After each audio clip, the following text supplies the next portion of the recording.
श्री वृंदावन धाम की जय।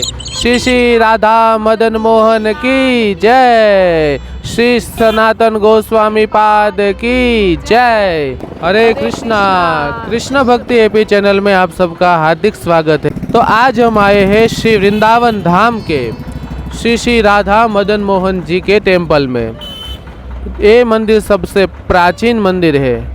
तो आइए करते हैं श्री श्री राधा मदन मोहन जी के दर्शन। श्री श्री राधा मदन मोहन जी के दर्शन के लिए हमें वृंदावन धाम के परिक्रमा मार्ग में श्री यमुना जी के तट पर आना होगा। दूर से ही हमें इस मंदिर के दर्शन हो जाते हैं, क्योंकि यह मंदिर वृंदावन में एक टीले के ऊपर विद्यमान है, जिसे द्वादश आदित्य टीला भी कहा जाता है। श्री यमुना जी के तट पर प्राचीन श्री राधा मदन मोहन मंदिर स्थित है।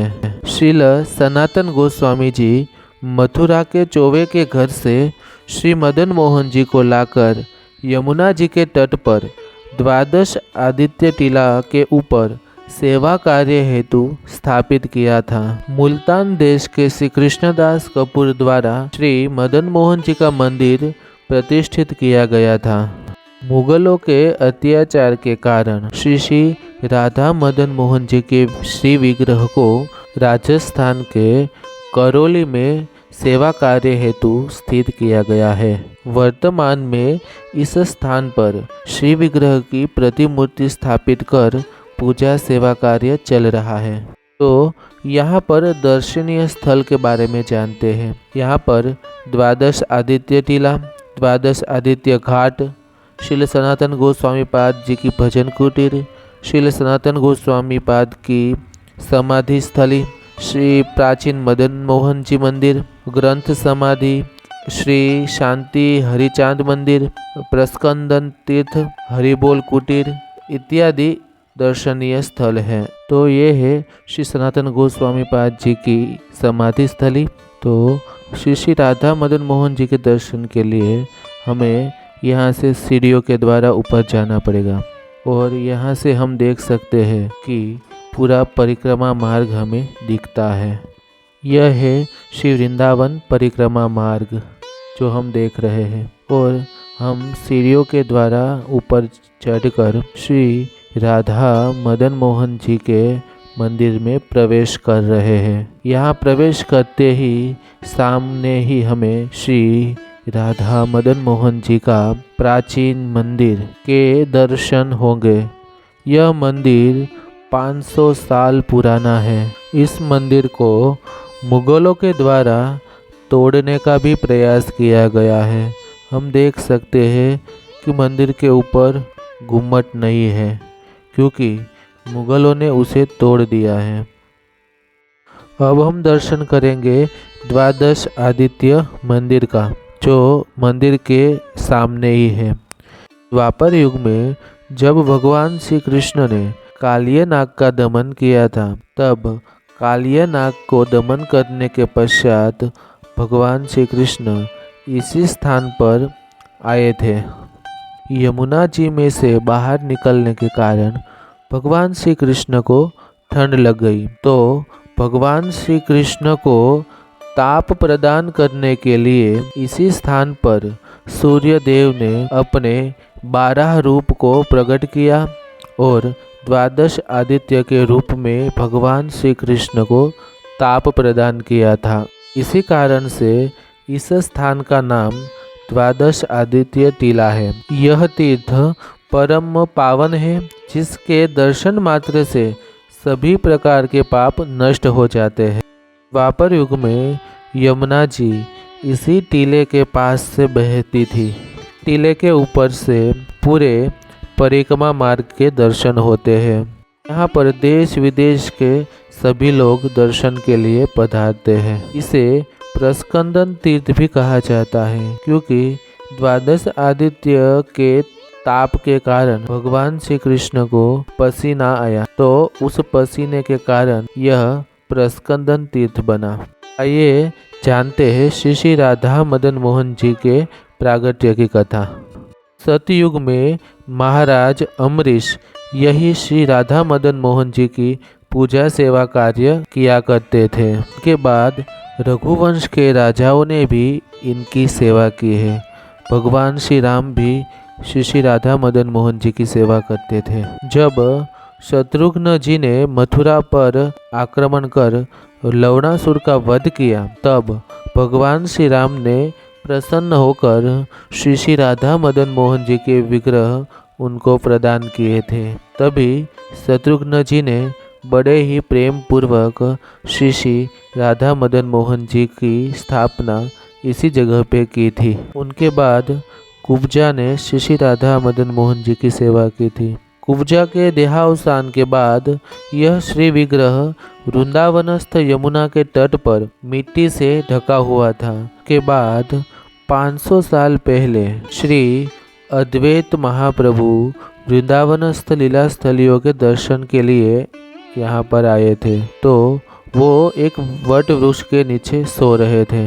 उसी समय शेष रात्रि में भगवान श्री कृष्ण इनके स्वप्न में आकर बोले कि मैं इस यमुना तट पर मिट्टी के नीचे लुप्त अवस्था में हूँ, तुम मुझे इस स्थान से निकालकर मेरी सेवा की व्यवस्था करो।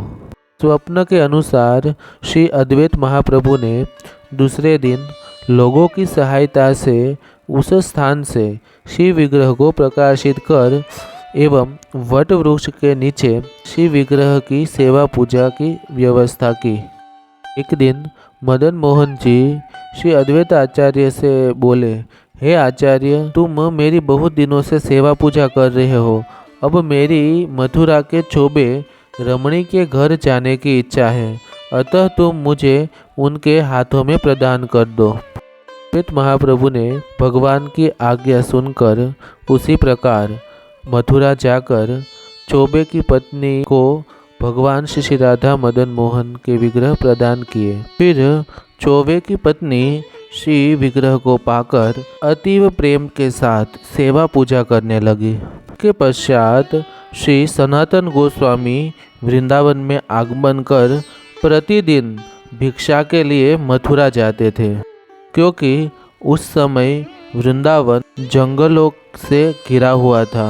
वहाँ पे कोई भी जनसंख्या नहीं थी, इसलिए भिक्षा के लिए मथुरा जाना पड़ता था। श्री सनातन गोस्वामी ने एक दिन चोबे जी के यहाँ जाकर श्री मदन मोहन जी का दर्शन किया। सनातन गोस्वामी देखते थे कि वह रमणी सदाचार को अधिक ध्यान में न रखते हुए प्रेम के साथ श्री विग्रह की सेवा पूजा करती थी। उसी श्री विग्रह श्री राधा मदन मोहन जी के अभी हम दर्शन कर रहे हैं, जहाँ पे श्री राधा मदन मोहन जी, राधा रानी ललिता जी है और श्री गौर निताई भी विराजमान है। श्री मदन मोहन जी एक दिन गोस्वामी जी के स्वप्न में आकर बोले, हे सनातन, तुम मुझे वृंदावनस्थ अपने भजन कुटीर में ले जाकर मेरी सेवा करो। उसी दिन ठाकुर जी चोबे की पत्नी से भी बोले कि तुम मुझे अब श्री सनातन के हाथों में अर्पण कर दो। दूसरे दिन गोस्वामी जी तथा चोबे की पत्नी ने एक दूसरे से यह बात बताई और चोबे की पत्नी से श्री विग्रह को लेकर इसी द्वादश आदित्य टीले पर भगवान की सेवा पूजा करने लगे। श्री मदन मोहन जी गोस्वामी जी के साथ सदा ही लीला खेल वार्तालाप में मग्न रहते थे। एक दिन श्री मदन मोहन जी बोले, हे सनातन, तुम मुझे रोज सूखी रोटी खिलाते हो, थोड़ा सा नमक तो डालो। सनातन गोस्वामी बोले, मैं तो भिक्षुक हूँ, मुझे जो भी रूखा सूखा मिलता है वो मैं आपको अर्पण करता हूँ। तुम कभी नमक कभी चीनी मांगोगे तो मैं वो कहाँ से तुम्हें दूंगा। यह सुनकर भगवान बोले, अगर मैं अपनी व्यवस्था खुद कर लूँ तो तुम्हें कोई परेशानी नहीं है ना। उस समय यमुना जी में बड़े बड़े जहाज चलते थे, तो यमुना जी में एक कपूर से भरा हुआ जहाज फंस गया। तो जहाज का मालिक कृष्णदास कपूर वहाँ आया और सनातन गोस्वामी से कहा कि मेरा जहाज़ फंसा हुआ है, कृपया आप मेरी कुछ मदद कीजिए। सनातन गोस्वामी बोले कि मुझे नहीं, तुम मदन मोहन जी से बोलो, वो तुम्हारा काम करेंगे।